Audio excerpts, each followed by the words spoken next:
Vamos lá, mais uma questão. Vamos calcular o fluxo agora desse campo horrível que está aqui, que é o XZ. Deixa eu ver se está certo isso. É isso mesmo, né? É porque essa questão está no livro, tá, pessoal? Mas se não me engano, tem uma edição do livro que tem um erro de digitação, tá? Se não me engano, é a 6ª edição. Tem um errinho aqui que faz a questão ficar inviável, mas pelo que eu estou vendo, o professor corrigiu. Tá? Então, o campo é xz elevado a y, vírgula, menos xz elevado a y, vírgula z, tá bom? E essa é a parte de um plano inclinado, no primeiro octante, com orientação para baixo. Então, questão bem prática, tá? Inclusive, essa podia ser a primeira questão da lista, porque é uma das questões mais fáceis, pelo menos de entender, ela não tem nada novo, tá? Mas vamos ver aí o que acontece, né, se a gente consegue fazer essa questão bem. É claro que o grande problema dessa questão é o fato do plano, tá, não tá dado com a restrição bem definida, assim, não é que está bem definido, não está explícita a variação, tá? Então você tem que entender o que é o plano do primeiro octante, tá? Então eu vou fazer aqui os eixos. Vamos tentar desenhar esse plano. É importante o desenho para a gente entender as variações, tá? Então tá aqui o nosso eixo X, aqui está o nosso eixo Y, aqui está o nosso eixo Z. O plano é um plano inclinado, então ele vai cortar aqui o primeiro octante de alguma forma. Tá? Na verdade, eu estou interessado em achar os pontos de interseção com os eixos. Então, eu quero achar esse ponto aqui, quero achar esse ponto aqui e quero achar esse ponto aqui. Tá? Claro que o meu desenho não está dos melhores, não precisa fazer um desenho, oh meu Deus, mas é importante saber esses pontos. Tá? E é muito fácil, né, gente? Para achar o ponto de interseção com o eixo X, é só zerar o Y e o Z. Tá? Então, pega a equação aqui do nosso plano, zera o Y e o Z, aí tu calcula X igual a 1. Então, aqui é o ponto onde x é 1. Mesma coisa para o y, né? Se eu zerar o x e o z, eu vou achar 1 também. E se eu zerar o x e o y, eu vou achar 1 também, tá bom? Então isso não deve ser novidade para vocês. Inclusive é feito assim em geometria analítica para vocês acharem, né, os pontos de interseção com os eixos para fazer o trecho do plano que está no primeiro octante. O trecho do plano que está no primeiro octante, ele é esse triângulozinho aqui, ó. Então é uma coisa mais ou menos assim, tá? É só essa parte que eu estou interessado. É só isso aqui que eu quero parametrizar. O resto não me interessa, tá? Cuidado para não achar que isso aqui é um sólido, tá, gente? É só essa rampa, tá? É só um planinho, é só esse plano inclinado, tá? Esse plano inclinado, ele é dado pela equação z igual a 1 menos x menos y. Observe que eu já isolei o z, né? Para ter aqui a função em função de x e y. Só que aí eu preciso descobrir a variação do x e y que estão aqui, ó, na sombra. Tá? Isso é importante, tá? Eu preciso descobrir o x e o y de quanto a quanto eles vão. Então, eu vou fazer um desenho aqui da sombra. Então, tá aqui o eixo y, tá aqui o eixo x, certo? A sombra, ela é formada por essa reta. Temos essa reta mais ou menos assim. Esse ponto aqui é onde x é 1, aqui é onde o y é 1, certo? E a sombra que eu estou interessado é essa figura aqui, ó. Eu preciso olhar para essa figura e identificar a variação do x e do y nela. E aí entra um grande problema, né? Quando o aluno está sem prática, é muito grande a chance do aluno fazer merda, tá? E aqui, vocês têm uma tendência a fazer a seguinte merda. Vocês sempre olham para essa figura, aí pensam, ah, Wesley, o x está de 0 a 1 e o y está de 0 a 1. Vocês fazem isso, geralmente. É muito comum em prova.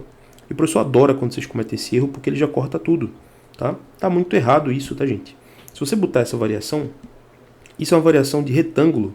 E, obviamente, vocês estão vendo que essa figura não é um retângulo, tá? Então, nesse caso, pessoal, a variação não é entre constantes. É uma variação de tipo 1 ou de tipo 2. O que é que eu estou querendo dizer com isso? Nessa figura, gente, você vai ter o x entre constantes, certo? Mas o y, se você olhar direitinho, para cada x que eu marcar, o y vai estar variando de 0 até essa reta. Tá bom? Então você tem que perceber isso. Para cada x que você marca, você tem uma variação diferente. Para esse x tem essa variação, para esse x tem essa variação, para esse x tem essa, para esse x tem essa. Então é uma variação condicionada a x. Então quando isso acontece, você tem o que a gente chama de região tipo 1. Então o x, para cada x entre 0 e 1, o y vai estar entre 0, que é a variação inicial, certo? É o valor inicial, mas ele varia até essa reta. E qual é a equação dessa reta? Essa reta você encontra quando você zera o z na equação do plano, tá? Não sei se vocês estão me acompanhando, mas para achar essa reta é só pegar a equação do plano e zerar o z. Afinal, essa retinha aqui, ó, é a interseção do plano inclinado com z igual a zero, tá bom?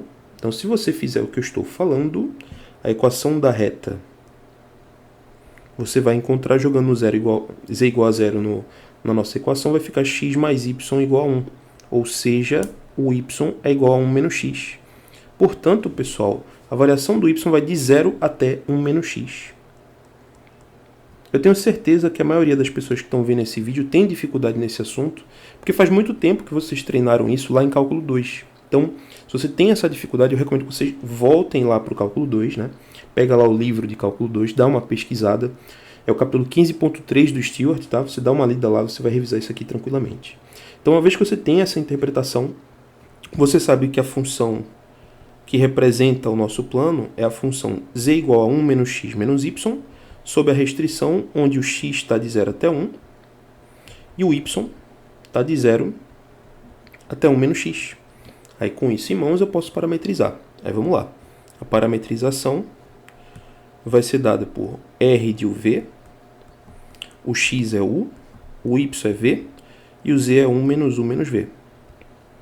Aqui é a parametrização imediata, né? Você tá usando as variáveis cartesianas como parâmetros, tá bom? Então, o x é u, o y é v. Daqui o domínio vai ser com o u variando de 0 a 1 e o v variando de 0 até 1 menos u.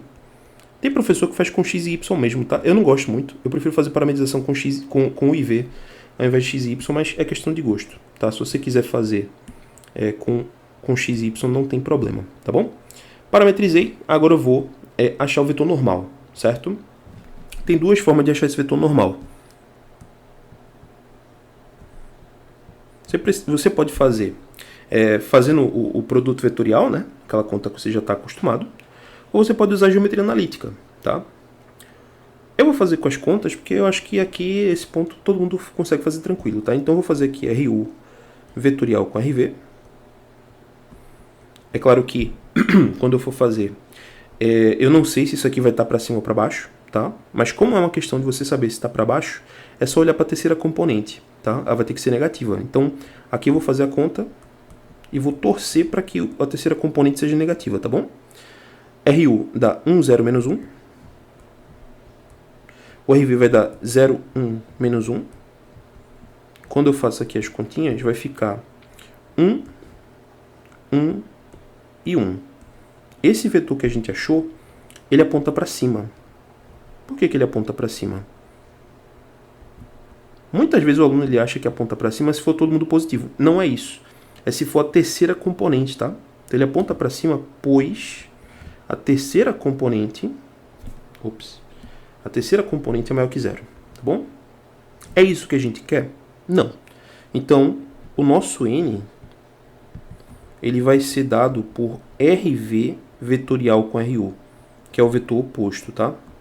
Claro, você vai dividir pela norma e tudo mais e tal, beleza, mas o vetor que você quer não é o RU-RV, é o RV-RU, que é o vetor menos 1, menos 1, menos 1, tá? Não precisa refazer as contas, é só trocar o sinal de todo mundo. É claro que a norma aqui dá raiz de 3, mas eu não preciso desse valor porque eu sei que vai cancelar na integral, tá? Mas aí eu só estou mostrando mesmo, não tem muito estresse. Então, gente, achei o vetor normal, vou montar a integral, tá?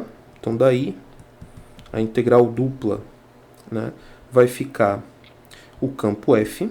Lembra quem é o campo F? O campo F é essa desgraça aqui, ó. Então, deixa eu só copiar aqui para vocês, para não ficar muito confuso. Inclusive, gente, ó, olha só o que eu posso fazer. Eu vou pegar aqui só o campo F, que é o campo xe é elevado a y, menos xe é elevado a y e z, né? Isso.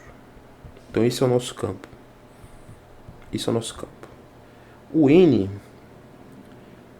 ó, quando eu fizer o produto interno, vai cancelar muita coisa, né?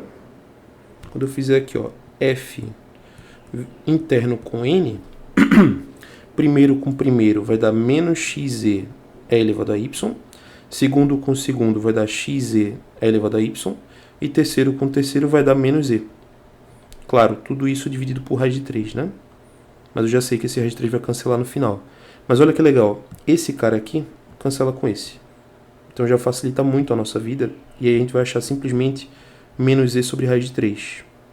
Então, quando eu montar a integral dupla de fn ds vai ser igual à integral dupla de menos e sobre raiz de 3 vezes ds. Lembrando que, quando eu for montar o ds é dado pela norma, vai cancelar com raiz de 3 de baixo. Então vai ficar menos integral dupla só do z vezes dA em relação a d. Tá bom? Então verifica isso para mim, tá? Mas no fim das contas, você só vai precisar do z da parametrização. E esse z da parametrização, ele vale 1 menos u menos v. Tá aqui, ó. Então, quando tu jogar na tua integral, vai ficar menos a integral dupla de 1 menos u menos v, integrado em relação a v e depois em relação a u. Por quê? O v varia de 0 até 1 menos u e o u varia de 0 até 1. Tá? Essa é a variação que a gente tinha lá na nossa descrição de tipo 1. Beleza? Aí agora, gente, é só fazer as continhas padrão, tá? Tem que ter paciência, aqui é uma conta chata. Em relação a v, aqui vai dar v menos uv menos v quadrado sobre 2. Isso vai variar de v igual a 0 até v igual a 1 menos u. Aí você bota aqui o valor. Quando o v for 1 menos u, vai ficar 1 menos u menos v mais... Opa, menos v... Eita, peraí, fiz besteira, né? 1 menos u menos u mais u quadrado, tá? Aí menos 1 menos u ao quadrado sobre 2. Tá? Então verifiquem aí com calma, tá bom? Mas vai ficar uma coisa assim. Aqui você tem que desenvolver as continhas. Muita paciência, tá? Coisa que eu não tenho hoje, infelizmente, desculpem aí. Mas vai ficar 1 menos 2u mais u quadrado menos 1 meio que multiplica 1 menos 2u mais u quadrado. Chato pra caramba, né? Mas você tem que ter paciência para fazer as contas. Vai ficar menos a integral de 0 até 1. 1 menos 1 meio vai dar 1 meio. Menos 2u mais u vai dar menos u. Menos 2u mais u vai dar menos u. E por fim, u quadrado menos 1 meio de u quadrado vai dar u quadrado sobre 2. Espero não ter errado nada aqui, mas aí é só conta. Vai ficar menos 1 meio de u menos u quadrado sobre 2 mais u ao cubo sobre 6.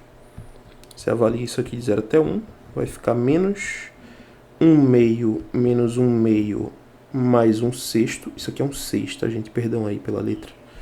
Fica assim, e quando for 0 vai zerar tudo. Esse cara cancela com esse, menos 1 sexto. E de fato, essa é a resposta que tem no gabarito, tá bom? Então, não errei, graças a Deus. Então vejam, pessoal, que é importante que você tenha uma base de cálculo 2, tá? Isso é extremamente importante, o professor se preocupa muito com isso, tá? Esse começo aqui, ó, vocês tendem a sofrer bastante nessa parte, então é importante que vocês treinem. Uma vez que eu achei a variação, eu consegui parametrizar e o resto foi bem mecânico, né? Não tem muito mistério. E no fim das contas tem uma continha chata que a gente fez aqui e calculou o resultado. Então é isso, nos vemos no próximo vídeo. Fui!